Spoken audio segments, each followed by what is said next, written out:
नमस्कार दोस्तों, स्वागत है आप सभी का हमारे यूट्यूब चैनल में। मैं हाजिर हूँ फिर से आप सभी के सामने उदारवाद पर एमसीक्यूज़ लेकर। आशा करता हूँ आप सब स्वस्थ होंगे। चलिए शुरू करते हैं। एमसीक्यूज़ थोड़े ये उदारवाद पर हैं, इससे आप अपनी तैयारी का अंदाज़ा लगा सकते हैं।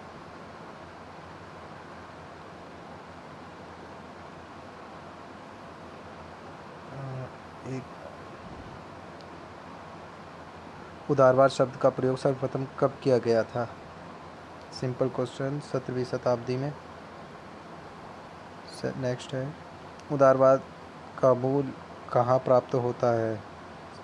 बिल्कुल सिंपल क्वेश्चन, यूनान में। नेक्स्ट, उदारवादी सिद्धांत के अनुसार राज्य किसी साध्य के लिए एक साधन है, स्वयं साध्य है, आंशिक रूप से साधन, आंशिक रूप से साध्य है।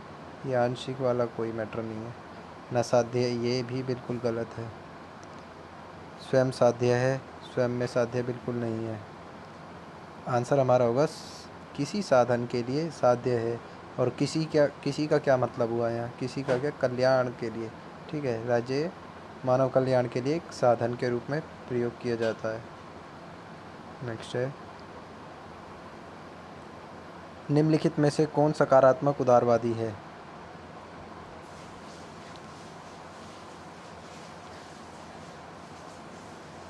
वीडियो को पॉज कर लीजिए, एक बार आंसर देने का प्रयास करें खुद से।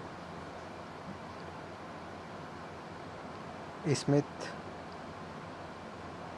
McPherson, green. इसका राइट आंसर होगा हमारा ग्रीन, सकारात्मक उदारवादी। नेक्स्ट देखते हैं, फ्रीमैन किस तरह का विचारक है? फ्रीमैन सकारात्मक उदारवादी। नेक्स्ट है, यदि उदारवाद विवेक पर आधारित सामाजिक संबंधों के पुनः कथन की प्रक्रिया है तो उदारवाद का तार्किक परिणति का सर्वोत्तम स्पष्टीकरण है?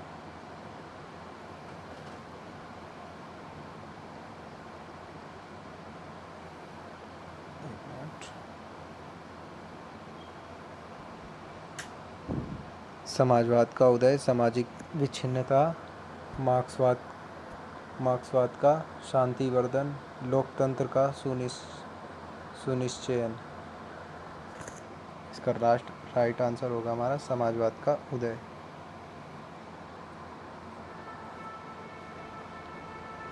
नेक्स्ट देखते हैं, उदारवादियों का लक्ष्य है समाजवादी व्यवस्था की स्थापना। बिल्कुल गलत है ये तो। अधिनायकवाद की स्थापना, ये भी बिल्कुल गलत है।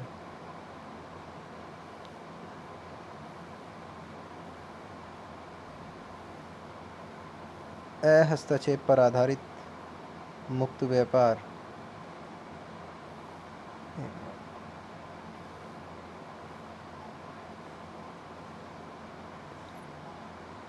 हस्तक्षेप पर आधारित मुक्त व्यापार व्यवस्था, फ्री मार्केट। यस, ये हमारा राइट आंसर है और बाकी गलत है सभी। उदारवाद एक निश्चित दर्शन के रूप में कब सामने आया? 17वीं शताब्दी में तो प्रारंभ रूप था ये इसका। 19वीं शताब्दी में ये अपने उच्च शिखर पर रहा था एक दर्शन के रूप में। इसका राइट आंसर होगा हमारा 19वीं सदी। उदारवाद का सर्वाधिक विकास कहाँ हुआ है? जर्मनी, इटली, रूस, इंग्लैंड में। नेक्स्ट है, उदारवाद स्वतंत्रता के लिए तीव्र उत्तेजना है, यह कथन किसका है? बड़ा बोल्ड सा क्वेश्चन है, नहीं भी आया तो कोई बात नहीं।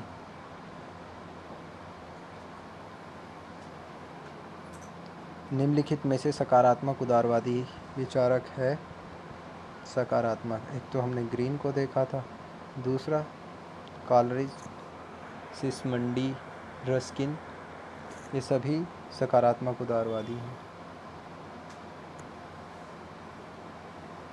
नेक्स्ट है, निम्नलिखित में से कौन सी विचारधारा उदारवाद विरोधी है? मार्क्सवादी, आदर्शवादी नहीं, इतने विरोधी हैं। व्यक्तिवादी भी नहीं है। मार्क्सवादी तो सिंपल सी बात है। इंग्लैंड में उदारवाद का सबसे बड़ा प्रतिपादक है ग्रीन भी है, लॉस्की, हॉब्स, लॉक सबसे बड़ा है जिसने प्राकृतिक अधिकार दिए।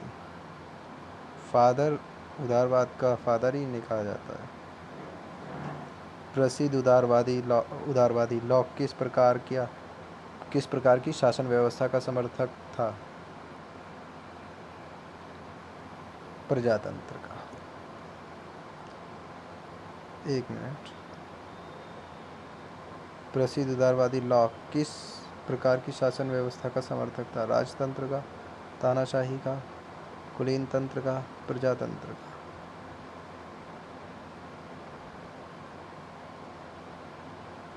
इसका आंसर तो वैसे 14A दे रखा है, लेकिन मुझे डाउट है। ये आप देख लीजिएगा एक बार। मेरी तरफ से प्रजातंत्रात्मक था, क्योंकि वो प्रजा को सारी शक्तियाँ देता है, लिमिटेड गवर्नमेंट की बात करता है।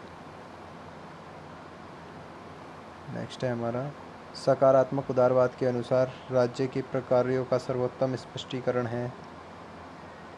राज्य के प्रकारों में नैतिकता निहित है। नैतिकता का प्रभाव कानून से होता है, राज्य से नहीं।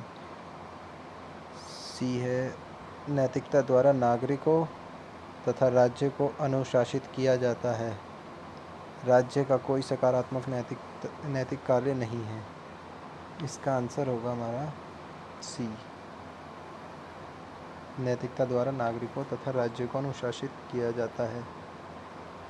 नेक्स्ट देखते हैं, उदारवाद शब्द का सर्वप्रथम प्रयोग किसने किया था? अंग्रेजों ने। राज्य एक आवश्यक बुराई है, यह विचार किसका है? नकारात्मक उदारवाद का, जो इसे कहते हैं ये इविल है। उदारवादी व्यवस्था में राज्य के कार्य हैं उत्पादन पर नियंत्रण, जनता को अधिकतम सेवा प्रदान करना। ये तो बिल्कुल नहीं हो सकता। जनता की सभी गतिविधियों को नियंत्रण करना, नहीं। न्यूनतम भूमि का होना, उत्पादन पर नियंत्रण, ये भी बिल्कुल नहीं होगा। ये भी गलत है हमारा। राइट आंसर हमारा डी होगा, न्यूनतम भूमि का होना। लेजिस फेयर की पॉलिसी जो अपनाई जाती है। उदारवाद मानव स्वभाव को कैसा मानता है? स्वार्थी, बिल्कुल नहीं। दयालु, अविवेकी भी नहीं। दयालु मानता है या उत्साही मानता है। पुलिस राज्य का विचार किससे संबंधित है? साम्यवाद, फासीवाद, उदारवाद से। सिंपल है इसका आंसर, उदारवाद से। मील के मत में राज्य का कार्य है मानव कल्याण की परिस्थितियां उत्पन्न करना। शैक्षणिक कार्य, ये भी बोलता है वो। शैक्षिक आर्थिक कार्य भी बोलता है। तो ये इसका आंसर होगा हमारा उपयुक्त सभी। 20 का हमारा राइट आंसर ये हो जाएगा, राइट आंसर। लॉस्की राज्य के लिए क्या कार्य बताए हैं? आर्थिक कार्य, सामाजिक हित के कार्य, उद्योग पर नियंत्रण करना। उपयुक्त सभी, इसका राइट आंसर हमारा डी होगा। नेक्स्ट, निम्नलिखित में से किसका उदारवाद से मेल नहीं है? सिंपल आंसर है इसका बुर्जुआ। प्रतिनिधि सरकार का मेल है, सीमित सरकार का मेल है, लोक कल्याण राज्य का मेल है, लेकिन इसके मेल नहीं खाता बुर्जुआ राज्य से। बुर्जुआ की जो संकल्पना है, बुर्जुआ और सरवारा, वो मार्क्सवाद से रिलेटेड है।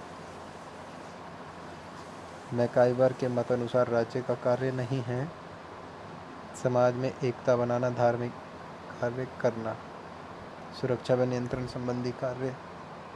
ये भी कार्य है, ये भी है, ये भी है, लेकिन ये कार्य बिल्कुल नहीं है, इसलिए हमारा आंसर बी होगा। नेक्स्ट देखते हैं, व्यक्तिवाद की प्रमुख मान्यता क्या है? अपने अधिकार क्षेत्र के भीतर पूर्ण स्वतंत्रता। बिल्कुल, आर्थिक स्वतंत्रता की बात नहीं, व्यक्ति स्वच्छंदता की भी नहीं, अपने इसका राइट आंसर सी है। उदारवाद सबसे अधिक आवश्यक सिद्धांत क्या है? उदारवाद का सब जानते हैं, स्वतंत्रता की वकालत शुरू से करता हुआ आया है उदारवाद। उदारवाद का जन्म ही स्वतंत्रता के लिए हुआ था। उदारवादी सिद्धांत राजनीतिक नहीं बल्कि विधिक है। कहाँ पर? फ्रांस में। उदारवाद के जनक लोक। आधुनिक उदारवाद का जनक माना जाता है ग्रीन को।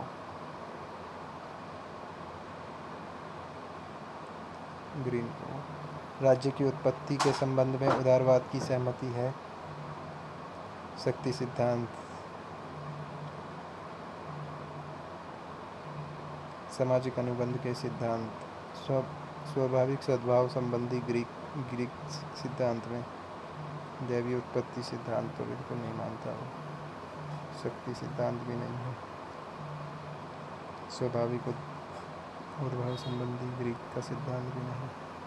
राइट आंसर हमारा बी होगा इसका। उदारवाद के संबंध में क्या सत्य है? यह एक विकासशील विचारधारा है, परिपक्व है, दोनों सही है, दोनों में बातें ठीक बोली गई है। निश्चित दृष्टिकोण है, समन्वयात्मक विचारधारा है, एक विकासशील विचारधारा है। इसका राइट आंसर 31 है। नेक्स्ट है हमारा, आधुनिक उदारवाद का मार्गदर्शक है तर्क। इसके ऑप्शन पढ़ने के बाद आप स्वतः ही लगा देंगे कि तर्क किसका आंसर है। बर्क किस तरह का विचारक माना गया है? अनुदारवादी। आर्थिक उदारवाद का समर्थक है एडम स्मिथ। सकारात्मक उदारवाद बहुत समीप है प्रजातांत्रिक समाजवाद के। 35 डी। ओके। नेक्स्ट है हमारा, उदारवाद को इस युग का सर्वाधिक विवादग्रस्त शब्द कौन मानता है? Max learner. राइट होगा इसका आंसर हमारा। उदारवाद की आत्मा किसे कहा जाता है? लॉक को। उदारवाद किसके विकास में सहायता की? पूंजीवाद, समाजवाद, फांसीवाद। फांसीवाद को कैसे करेगा? आदर्शवाद को, इनके विरोधी है वो समाजवादियों के। पूंजीवाद को देगा। उदारवाद को 19वीं सदी में सकारात्मक उदारवाद में किसने परिवर्तित किया? स्पेंसर ने, टी.एच. ग्रीन ने, मार्क्स ने, मैकगवर्न ने, टी.एच. ग्रीन ने। इसका राइट आंसर होगा हमारा टी.एच. ग्रीन ने। नेक्स्ट है हमारा, उदारवाद का दूसरा प्रमुख सिद्धांत क्या है? मार्क्सवाद, फांसीवाद, अराजकतावाद, उपयोगितावाद।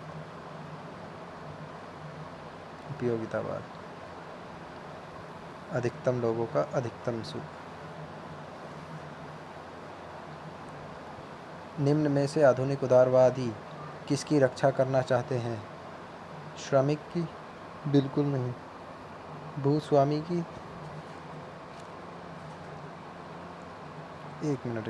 निम्नलिखित में से आधुनिक उदारवादी किसकी रक्षा करना चाहते हैं? आधुनिक उदारवादी भूस्वामी की, श्रमिक वर्ग की, पूंजीपति वर्ग की। इसका राइट आंसर होगा ए, श्रमिक वर्ग की,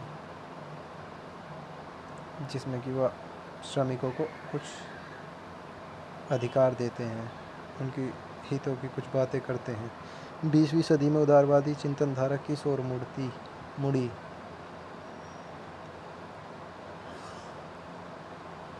समष्टि की ओर। इसका राइट आंसर होगा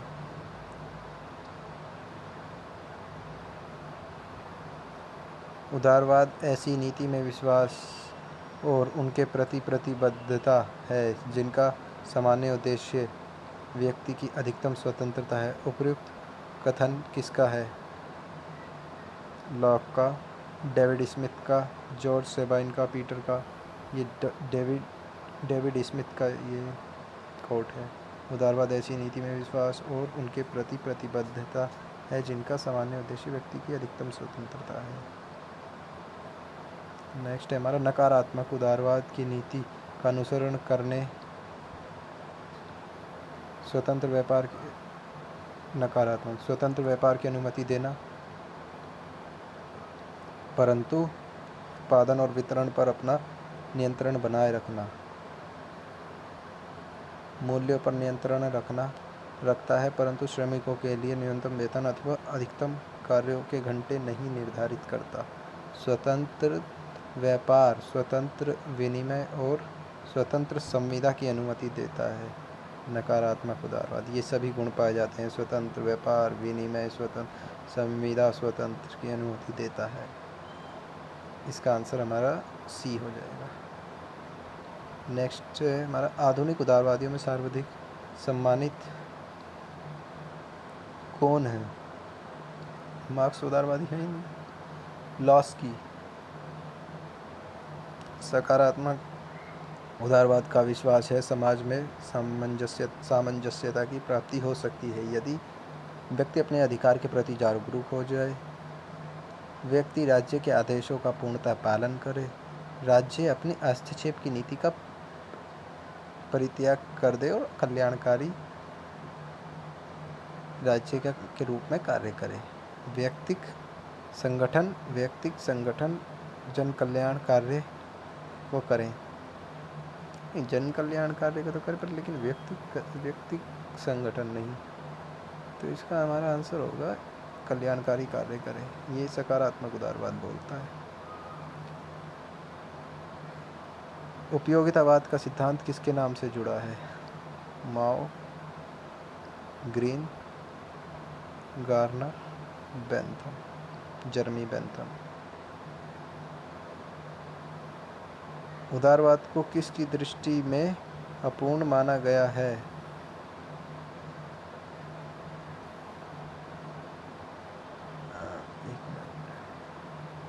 उदारवाद को किसकी दृष्टि में अपूर्ण माना गया है? नैतिक, आर्थिक में तो पूर्ण है, व्यक्तिगत में भी है, सामाजिक और नैतिकता में सामाजिक रूप से भी वो बात करता है लेकिन नैतिक रूप से वो पूर्ण नहीं है।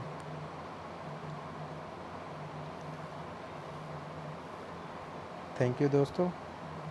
अगर आपको वीडियो पसंद आई है तो लाइक करें, सब्सक्राइब करें। मिलते हैं नेक्स्ट वीडियो में, तब तक के लिए गुड बाय।